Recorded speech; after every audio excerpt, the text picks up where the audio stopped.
trunks. He weighed in at 9 stone and 4 pounds. He brings a 38 fight record, 26 wins, 10 inside the scheduled distance, 9 losses, 2 draws and 1 no contest. He comes to the ring as the former 2-time Zambian champion from the beautiful city of Lusaka, Zambia, Paul Kaoma. And across the ring, the champion. He's fighting out of the blue corner. He's wearing the silver trunks and weighed in at 9 stone, 8 pounds, 14 ounces. He brings an 18 fight record, 17 wins, 8 inside the scheduled distance and 1 draw. He's the undefeated British and Commonwealth lightweight champion from Bradford, where he is known as the Viper, Bobby Vanzi. So, sports fans, Sky Sports fans, Talk Sports fans, here we go then. 12 rounds of boxing for the Commonwealth Lightweight Championship. With John Coyle from Wolverhampton as the very good referee in charge. Obey my instructions at all times and box within the rules. Good luck to you both. Bobby Vanzi needs an impressive and convincing performance here. He's been a little erratic in his career and still has quite a lot to prove, really. Although he's done well to pick up British and Commonwealth titles. Can he move it on from there? Can he suggest to us here that he may have what it takes to move up to the next level? That's what we're looking for here. How much of a challenge can this Zambian put up? He's giving away a lot of weights. We understand when they were on the scales earlier tonight that Kaoma weighed 9 stone 6, and listen to this, Vanzi 10-4. So he's got a 12-pound weight advantage, we reckon. Well, that's a very big difference, and I mean that should really be a telling factor in this fight. Vanzi, who is very big and strong, well muscled, not carrying any weight whatsoever. And Kaoma, who, yeah, very skinny around the arms and shoulders. Well, Vanzi is a huge lightweight. About the only time he is a lightweight is when he gets onto the scales.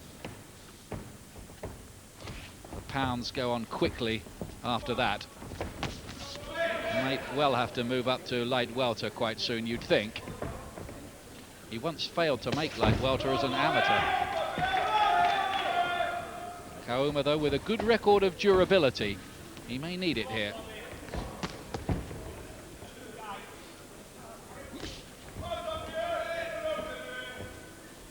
Vanzi often a box of tricks. And quick reflexes. Right. Sort it out. But in there he has to mix in some substantial, impressive work as well. It's a nice left-hand punch from Vanzi, well picked. Fighter currently lifting the sporting spirits of Bradford, who of course are struggling against relegation.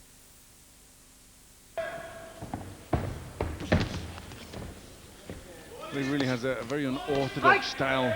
Vanzi, very wide stance, hands very low, and you know, really we've got to see how he can make the transition to the very top grade.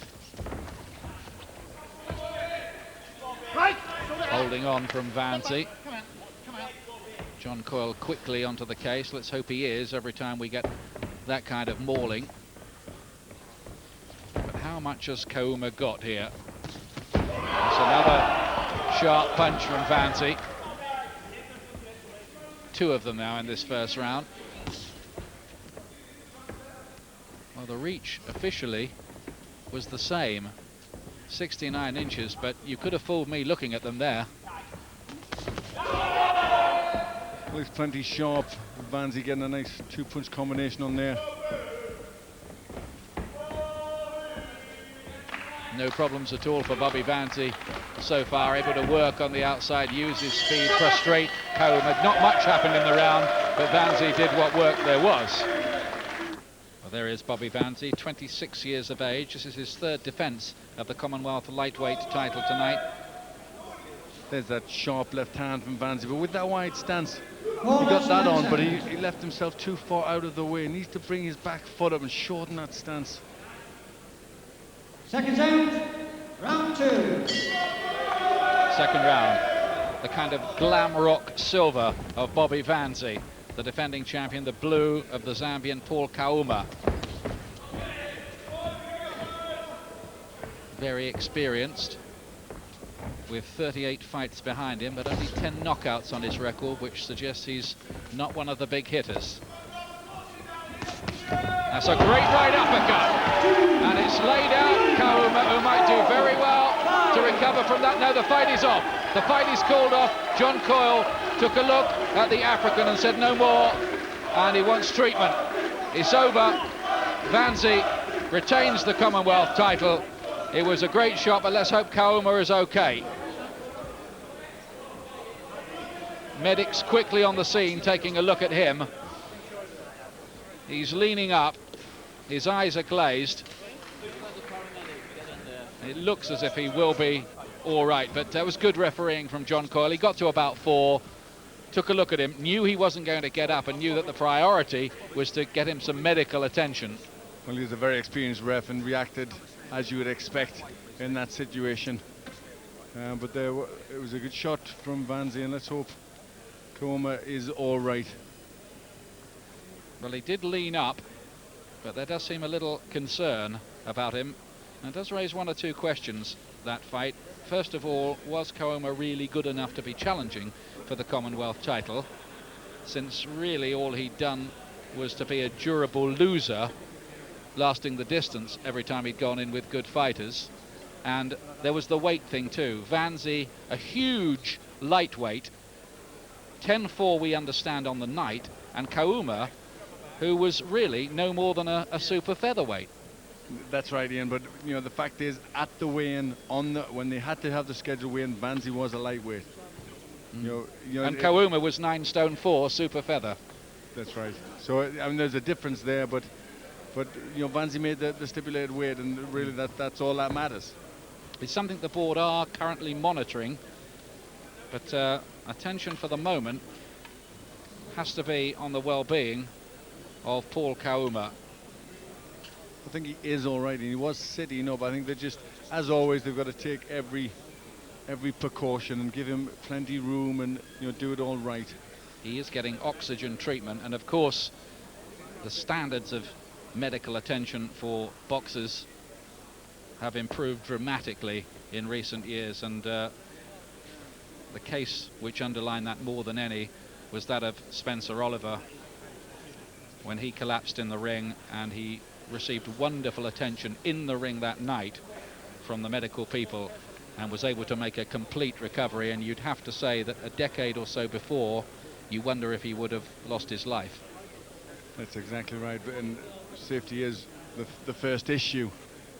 And you know, it was good to see the doctor, the medics, everybody in very, very quickly. This does look, at the moment, and we hope this is the case, precautionary, giving oxygen treatment to Kauma.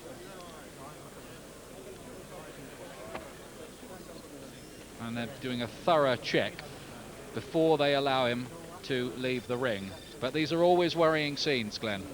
Yes, it always is. Whenever you see a boxer being threat in the ring, it is very worrying. And you know, it was good to see there was no celebrations from Bobby Vanzi and everybody else. You know, as quickly as they thought there was some concern, you know, everybody stopped that, and everybody is just interested in the well-being of Paul Kauma.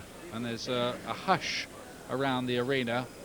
All the spectators here, boxing fans, all of them, understand entirely what they are watching here.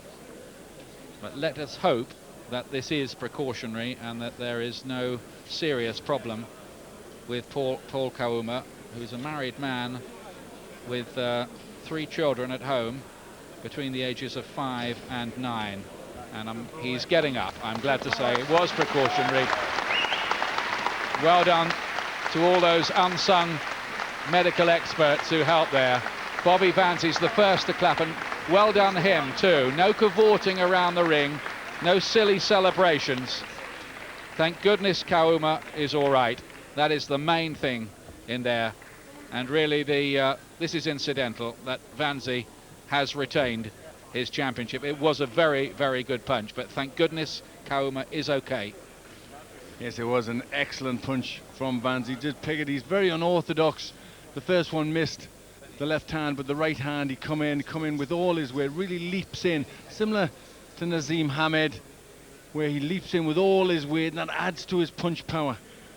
And you know, he caught him flush on the chin. He was fighting a naturally much smaller man. I'd have to say, though, I do think Vanzi's a bit more of a puncher, and I know his camp feel this, than he's given credit for. Yes, I think you could be right. That, you know, Kauma, normally he's been in with good fighters, and he is durable at that level. Let's go to our MC for an official Ladies announcement. and gentlemen, 31 seconds of the second round. Referee John Coyle has called a technical countout. Your winner, and still the Commonwealth lightweight champion from Bradford, Bobby Vanzi.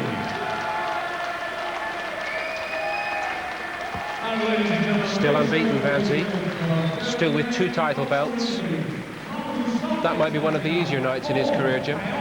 Yeah, but you have to give him full credit because he made it easy. He's just scored the 2-round blast out over a guy who does not get blasted out. So it's excellent, and the punch that finished the job, it'll be quite some time before we see a better punch. It was a beauty. Bobby's style, he's perfected it, he's very good at it, but it's disjointed and it's all over the place. I can't say, I find it difficult warming to his style, but I have to say he's very, very good at it, and what a tremendous performance that was tonight.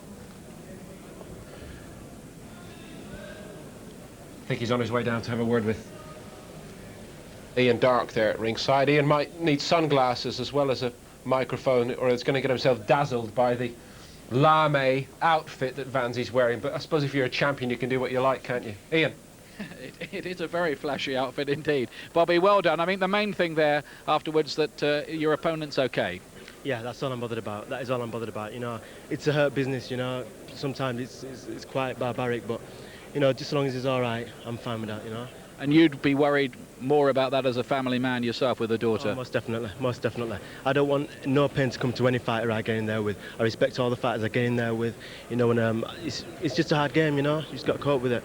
Having said that, it was a great uppercut that finished it. Do you think your power is underrated by people? By you? Yeah, most definitely. Yeah.